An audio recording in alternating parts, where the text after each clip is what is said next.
It is Friday, April 2nd here at Draft Shark Studios in Rochester, New York. Welcome to the 18th Quick Hit Pod in our Dynasty Prospect Scouting Report series. I'm your host, Matt Schauf. With me, as always, is Jared Smola. You can now find 23 Dynasty Rookie Scouting Reports on DraftSharks.com. Every single one of those is free to read, and they will keep on coming right up until the NFL Draft. You can also check out every one of these accompanying podcasts by subscribing to the Draft Sharks YouTube channel, as well as any of our podcast feeds. Yesterday, it was Florida wideout Kadarius Toney. Today, we return to the backfield for Ohio State running back Trey Sermon, who did not begin his college career there. Sermon was a four-star recruit out of Georgia. He fielded offers from many of the big programs, including Alabama, Florida, and home state Georgia. Sermon chose Oklahoma initially. As a true freshman, he contributed. He was second on the team in carries behind only Rodney Anderson, who was drafted by the Bengals, or it might have been an undrafted free agent, but got to the NFL, would have had a better career in college without injuries. Sermon averaged 6.1 yards per carry as a true freshman to 6.2 for Rodney Anderson, so close to him in efficiency that season. 2018, when Sermon was a sophomore, injury limited Anderson to just 11 carries for the season. So Sermon took the lead of that season's backfield, led the Sooners with 164 carries and 13 rushing touchdowns, led the backfield with 12 catches and 181 receiving yards. Kennedy Brooks, though, arrived to the backfield that season. He was the second running back in terms of work, racked up 8.9 yards per rush versus to beat Sermon in that category and to beat Trey Sermon in overall rushing yards despite carrying 45 fewer times. 2019, Trey Sermon took a significant step back, down to 54 total carries for the season. Did deal with a knee injury that cost him some game time, but he also lost carries outside of that injury. Kennedy Brooks was there again, led the backfield that season. Jalen Hurts was also the quarterback that season after transferring. He led the team in carries. And then newcomer Ramondre Stevenson, who we previously profiled on this channel, wound up out-carrying Sermon for the season. Sermon sought more playing time, had talked to Lincoln Riley about more playing time. Clearly, they did not agree on what he deserved. And ultimately, Sermon transferred to Ohio State. At Ohio State, he did not need to sit out a year because he was a grad student when he transferred, so he played right away, but still opened the year trailing Master Teague in touches in that backfield. Through 5 games, Master Teague had 87 carries versus 55 for Trey Sermon. Sermon, though, averaged 6.3 yards per rush versus just 4.9 for Teague over that span. Finally, in the Big Ten title game, Sermon exploded. School record, 331 rushing yards, 2 touchdowns on the ground on 29 carries against Northwestern in that game. Sermon followed that with 193 more rushing yards and 4 receptions in the win over Clemson in the national semifinals. Those 2 games accounted for 33% of his receptions for the season, 64% of his receiving yards, nearly 52% of his total carries, and 60% of his total rushing yards. So a lot of Trey Sermon's production from that season packed into those 2 games. Didn't get a chance to follow up on that in the national title game. He left that one after his first carry with an upper body injury. Didn't turn into anything serious, but it was enough to end his season. Yeah, I think those final 3 games sort of sum up his college career. It was just up and down, inconsistent. I mean, there's definitely stuff to like. You like the pretty strong production as a true freshman back at Oklahoma. Sermon was really strong analytically this past season at Ohio State. As you mentioned, 7.5 yards per carry.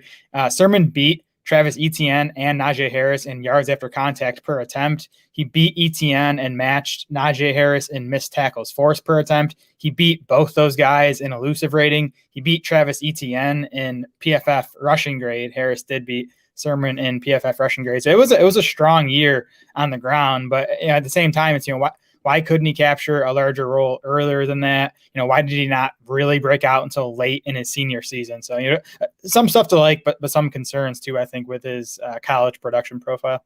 Yeah, I would say at least reason for caution. So let's move now into the film review portion. We got the highlights up. I think Sermon's a pretty good watch on tape. He's not huge at 215 pounds, but he's big and he runs strong. He also brings nice agility. I think he backed that up with a 6.83 second 3-cone drill at the Ohio State Pro Day. Didn't deal with a lot of traffic behind the line of scrimmage in the games I watched, but I think Sermon does display the vision and cutting ability to get around that at times in the backfield when he does find that. There's some vision to set up moves as defenders approach, especially once he gets beyond the line of scrimmage. He runs a bit upright. I think he could stand to improve on that.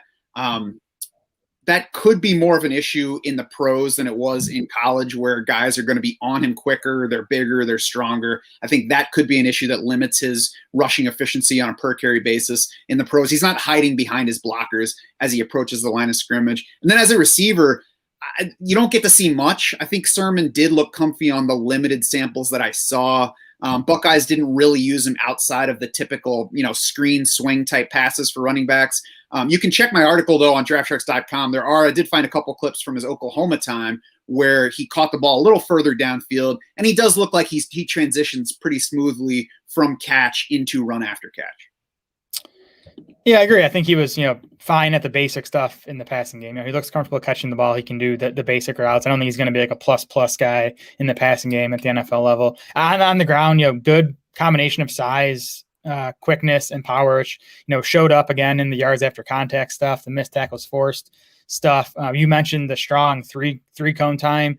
Sermon was also 80th percentile among running backs in the vertical, 88th percentile in the broad jump. So he's a good athlete. Now, he did run just a 4.57 40, and I think that shows on the tape too. He doesn't have the breakaway speed. He's not going to bust the long runs, but he can break the 15, 20, 25 yard runs, which is really what we get more often at the NFL level. So I think he's a good looking runner, and again, probably serviceable, I'd say, in the passing game. Yeah, and I think serviceable is probably a good transition word into his fantasy outlook for the NFL.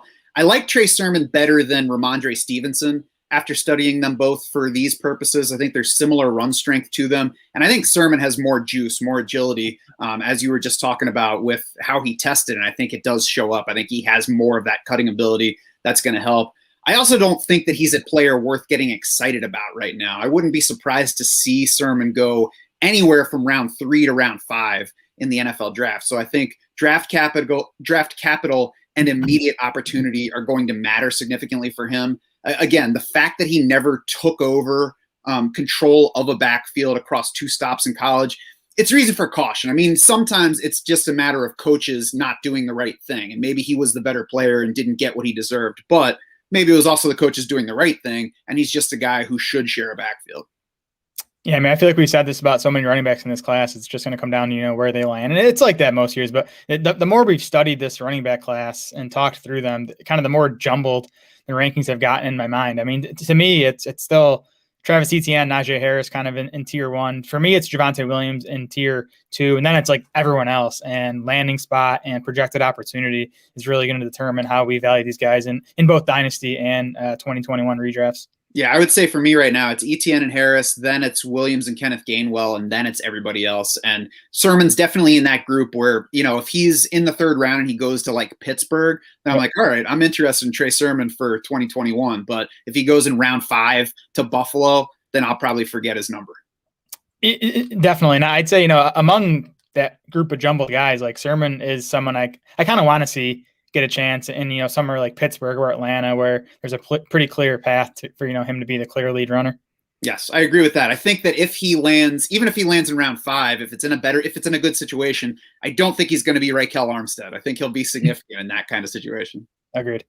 Head over to draftsharks.com now to see my full scouting report on Trey Sermon. While you're there, check out the 22 other prospect scouting reports that we've already posted. Check back for more right up until the NFL draft. As I've mentioned, those prospect scouting reports are free to read, but you got to lock in your DS Insider access if you want to see where all of these players land in our dynasty rankings, both now and where they move to after they have NFL draft landing spots. You can also find our 2021 rankings and the dynamic MVP draft board, which is customizable to fit your draft needs now and throughout the summer. You can also find us on Twitter. We are at Draft Sharks. Jared is at SmolaDS. I am at SchaufDS. It's SCHAUF. For Jared Smol and the rest of the Draft Sharks crew, I'm Matt Schauf saying thanks so much for swimming with us.